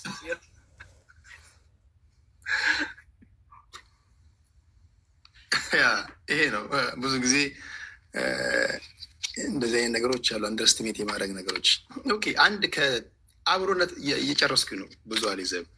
አብሮነት ለኢትዮጵያ በአጭር ጊዜ ጠቅላይ ሚኒስትሩን በሲቪል ዲስኦቢዲየንስ እናንበረክካለን የሚል ስብስብ ነበር የደረሰው ሰው። ጥሩ ውይይቶ ብዙ ውጤቶች መጥተዋል። አንዱ የነበረው አላማው ምንድን ነው? ዳግሜስ የነበረው ኢትዮጵያን ፖስት አብይ ማሰብ ያስፈልጋል። ዛሬ የሚሆን ነገር ተነገ ወዲያ መውደቁ አይቀርም። አብይ ላይ ብቻ ሱመጣ ላይ ብቻ ከዛ በኋላ ምን አይነት ነገሮች በጣም ዲሲም ላይ አምስተርዳም ላይ ናቸው ሌሎች ውይይቶች በጣም ጠቃሚ ኮንሰፕቶች ተነስተዋል። አሁን ያነሳናቸው ጉዳዮች ተጨምሮ ማለት። ስለዚህ ጠቃሚ ነገሮች መጥተዋል። ከዛ በኋላ ግን ኦፕሬሽን መሰራት ነበረበት። ይሄ ጽምዶ የሚባለው ደግሞ ጎን ለጎን መጣ። ዲስ ሚሊተሪ ሙቭመንት እና መጠንቀቅ ያስፈልጋል። ሁለቱን አብረህ ይዘህ በምትሄደው ረገድ ጥሩ ተመክሮች አሉ። ቲንክ ስብስቡ ቀጥሏል። ጥሩ ውይይቶች አሉ፣ እየቀጠሉ ነው። ለሽግግር የሚጠቅሙ ያን ነገር ፑሽ እናደርግ። አላማችን ምንድን ነው? ዴይ አፍተር አብይ ኢትዮጵያ ምን ትመስላለች የሚለውን ነው። በደንብ ነው የተወያየን። ጥሩ ዶክመንቶች ፕሮዲውስ አድርገናል፣ ወደፊት የሚጠቅሙ። አላማው አብይን በአጭር ጊዜ መጣል አልነበረም። አንዳንድ ሰዎች በዛ ገባ ካሉት በአጭር ጊዜ የሚሆን ረጅም፣ ዛሬ የሚውደቅ ነገ ተነገ ወዲያ፣ ሳምንት ይሁን የዛሬ ዓመት የዛሬ 10 ዓመት ዴይ አፍተር የሚኖረው የፖለቲካ አሰላለፍ ያሉ ልዩነቶችን የምንፈታበት፣ የደጋ ኢኮኖሚውን ሪከቨር የምናደርግበት፣ ቅድም ብያለው አገር መንግስት ተዳክሟል። ይህን ሀገራዊ መንግስት መልሰን የምናቋቁምበት የዚህ ትውልድ ትልቁ ኃላፊነት እኔም ወደ ፖለቲካ አንዱ የመለሰኝ ኢትዮጵያን ኢትዮጵያ ስለ ስቴቱን ከአብይ መታደግ፣ ፖስት አብይ ኢትዮጵያ ስቴት መኖር ማስቻሉ ወሳኝ ነው። አንዳንዶች ይህን ቀልድ ይመስላቸዋል። የዛሬ 8 ዓመት ላይ ኢትዮጵያ ብትፈርስ ኦሮሚያ፣ ትግራይ ምናምን ሊወጣ ይችላል። ዛሬ እንደዛ የለም። ወረዳ በወረዳ ነው በትንትን የሚወጣው። የዛሬ ከእስር ቤት ወጥቼ ትግራይ ኤሊቶችን ሳናግራቸው ሶ ሹር ከፍተኛ ዲፕሎማቲክ ሰፖርት ነበራቸው። ፈረንጅ በሙሉ ትግራይ እንደ ስቴት ይል ነበረ። ፈረንጆቹ መጀመሪያ ቻሌንጅ ያደረግኩት ከእስር ቤት ሲወጣ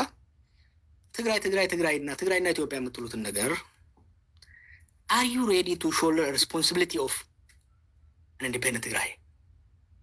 ሀብ ዩ ቶት አባውት ኢት? ከወያኔ በላይ ወያኔ የሆኑ ፈረንጆች ነበሩ ያኔ። እኔ ትግራይ ህዝብ ትግል ደግፋለሁ፣ ሲምፐታይዘር ነኝ። ግን ነገ የሚሆነውን ነገር ማየት መቻል አለብን። ያንን አለማየታቸው የትግራይ ኤሊቶች ሶ ፎከስድ ኦን አብይ ከዛ በኋላ የሚመጣውን አላሰቡትም። ከፕሪቶሪያ በኋላ መቆም አልቻሉም። አይደለም ያስ ኢንዲፔንደንት ካንትሪ አስ ኦቶኖመስ ሪጅን መቀጠል አልቻሉም።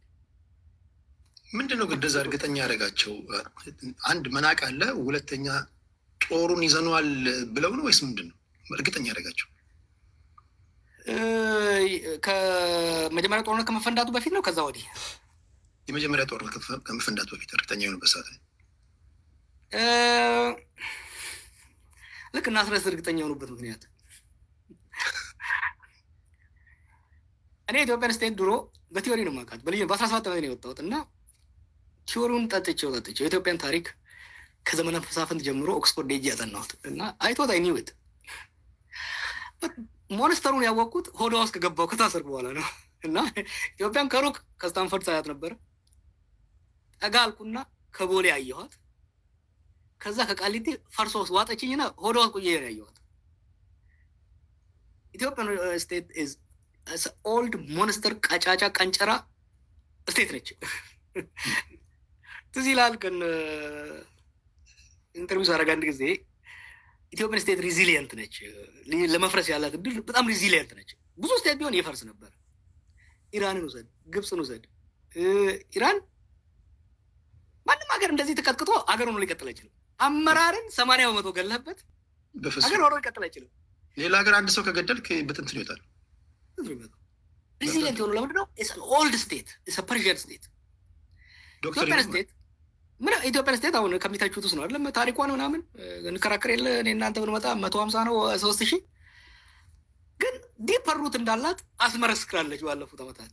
አንድ እሱ። ሁለተኛ ኃይለሥላሴ ወድቆ ደርግ መጣ፣ ደርግ ወድቆ ኢህአዴግ መጣ። ኢንስቲቱሽናል ሚሞሪው ቀጥሏል። በተለይ በስቴት ክራፍት አየህ፣ እስር ቤቶኛ ያየሩ እንደሆነ ታውቃለህ። ስቴቱ ከስቴቱ ራሳቸውን የማይለዩ አንድ ፕሮባብሊ 5 ሚሊዮን የሚሆኑ ኢትዮጵያኖች አሉ፣ ቢሮክራቶች። እስር ቤት ያለው እስር ቤት እኛን የሚያስተዳድረውን አየሁት።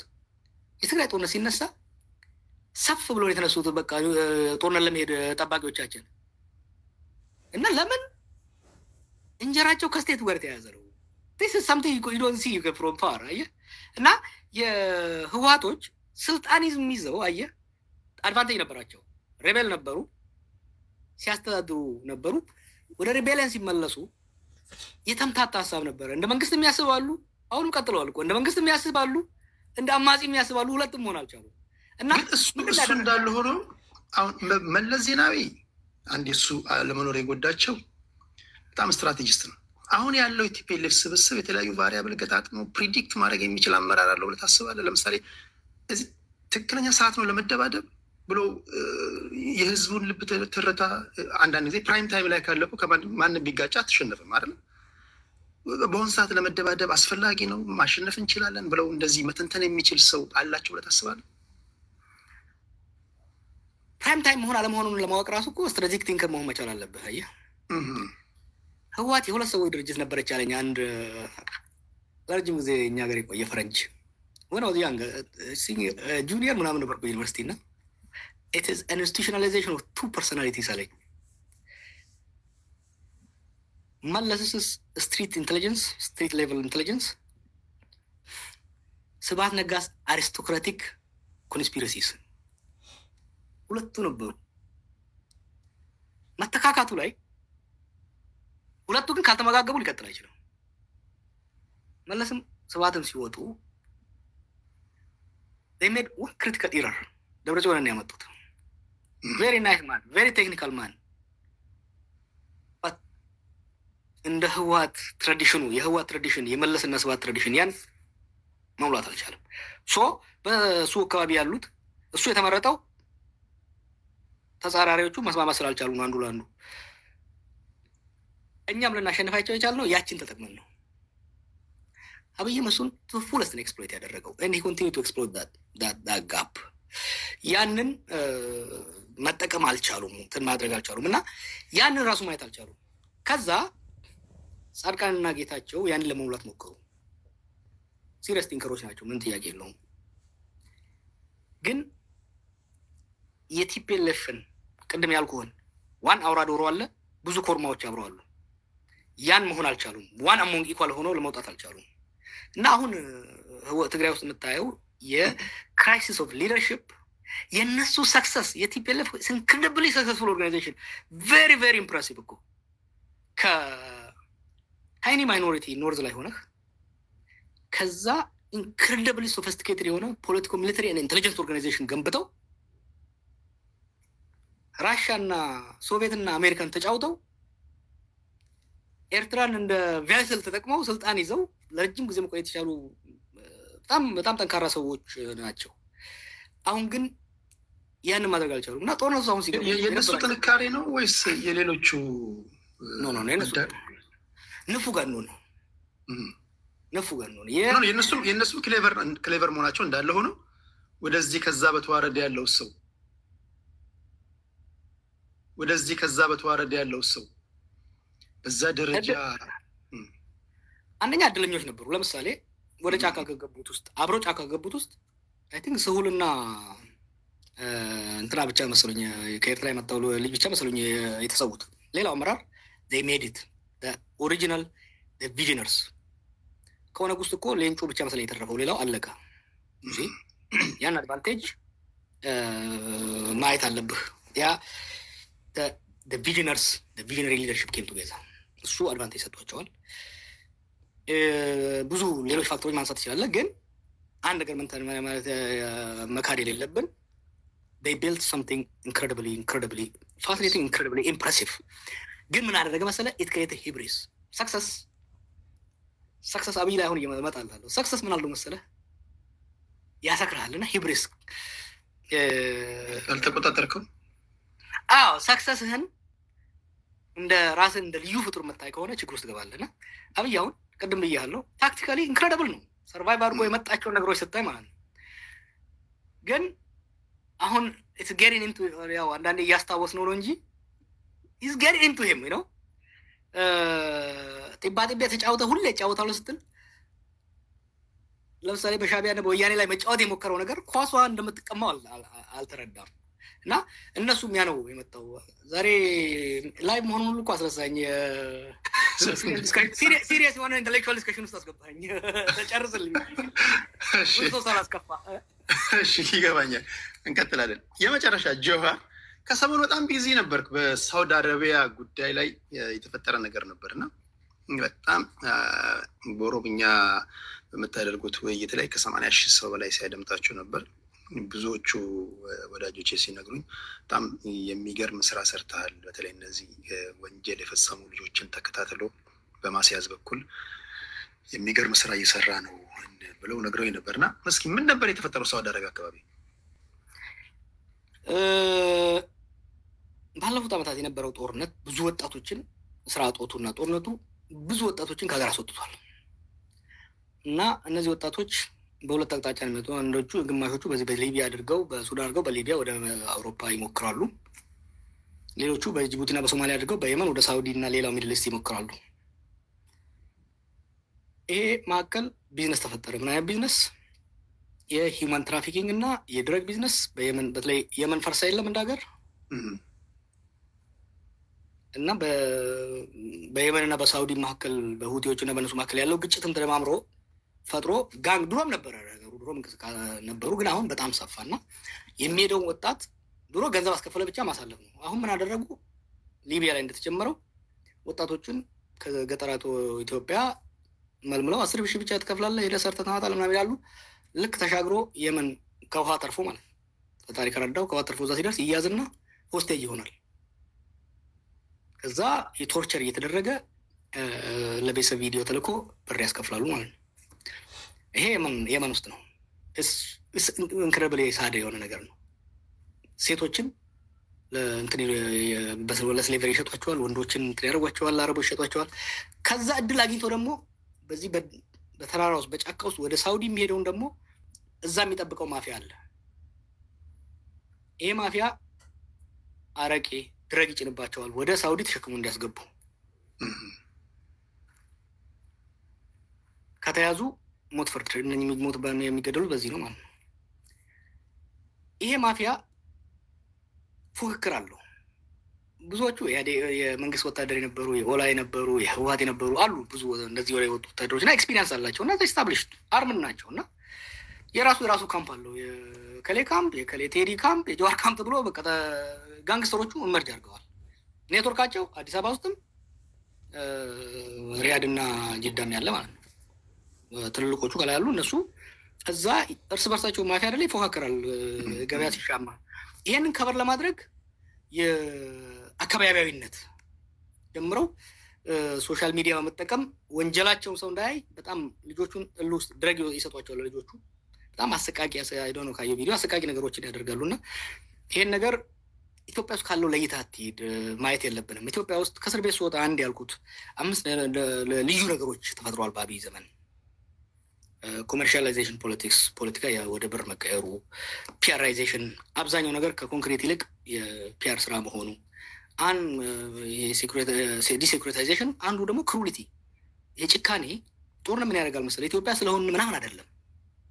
አንድ ሀገር ጦርነቱ በተለይ የእርስ በርስ ጦርነቱ ሲቆይ ሰው ሞትን፣ ግድያን ኖርማል ይሆንበታል፣ አይለማመደውና ኖርማላይዜሽኑ ክሩሊቲ ይሆናል። ኢትዮጵያ ውስጥ አሁን ድሮም ሰው ይገዳዳል፣ ግን አዲሱ ነገር ምንድን ነው? ሬሳ ማቃጠል፣ አሰቃቂ ግድያዎች ያ አይደለም፣ ራስን መቅዳት። ዲስ ሶሻል ሚዲያ። አንድ መጽሐፍ እስር ቤት እያለው መሰለኝ ያነበብኩት ኬኦስ መሽን የሚል ስለ ይሄ ሶሻል ሚዲያ እና አይምሯችን ላይ ያለው ነገር እና ትግራይ ላይ ታል ሰዎች እየገደሉ ወታደሮቻቸውን ሲከዱ፣ አማራ ውስጥም ያሉት ሬቤሎች፣ ኦሮሚያ ውስጥም ያሉት የሚያደርጉት ነገር ስታይ መቅዳቱ ምን አመጣው ብዬ ስወስደው ኪሊንግ ዛኖ ሪሊ ኪሊንግ ዛር ፐርፎርሚንግ ለነሱ አክት። አሁን እነኝህ ገዳዮቹ አንዳንዶቹን እነግራቸዋለሁ ስትሪም እያደረጉ ነው፣ ቲክቶክ ላይ ስትሪም እያደረጉ ነው ይህን ግድያዎች የሚያደርጉት እና ሰው እንደገደሉ ከጥቂት ጊዜ በኋላ ነው ፐርፎርሚንግ ፎር ኦዲየንስ። እና የሀገራችን ለዛ እኮ ነው ፖስት አብይ እናስብ ስል አብይ ለአሁኑ ላለው ችግር ዋና መንስኤ ቢሆንም ይሄ ክራይሲስ ጥሎልን የሄደው ሶሾ ኢኮኖሚክ ቀውስ ግን ቀላል አይደለም፣ ቢዮንድ ቦርደርስ ነው። እና ምንድን ነው ያደረግነው? በጊዜ ወሰድኩና አሰብኩት ዋት ቱ ዱ። እነሱንም ማፊያዎቹንም ኢትዮጵያ ውስጥ ያሉ ማፊያ ነው የጀመርነው። እነኝን እንግዲህ ምስኪን ሼኮች እና የሀገር ሽማግሌዎች ሲለምኗቸው ነበር፣ ያስታርቋቸዋል። አዲስ በሚቀጥለው ሳምንት ይሰሩታል። እንዳሁም ገዳዮቹ ፌመስ ይሆኑና ፎሎሺፕ እንግዲህ ቲክቶኩን ታውቀዋለህ፣ እየጨመረ ፌመስ እየሆኑ መጡ። ፌመስ ይባባላሉ እና ስማቸው ሁሉ አንዱ ወደ ቲክቶክ የመጣሁት ይሄን ማርኬት አታክ ለማድረግ ነው። አይሞቱ ቴክ ኢት አውት ፖሊስ ከዚህ ወደ እንትን መነሻው እንዴት ነው ታውቃለህ? መፎጋገር ምናምን ይሄ ጌም የሚጫወቱ ምናምን ወደዛ ሶ አይ ቱክ ታይም እና አይ ስተዲድ። ከእነሱ ውስጥ የተወሰኑትን ሪክሩት አደረኳቸው። ቁጭ ብዬ አጠናሁት። ዘን ፐብሊክ ካምፔን ከፈትን። ፐብሊክ ሲሆን ደግሞ ይሄን የማደርገው ነገር እና ስረስም ማወቅ ያለባቸው what I do is totally different from what the states do.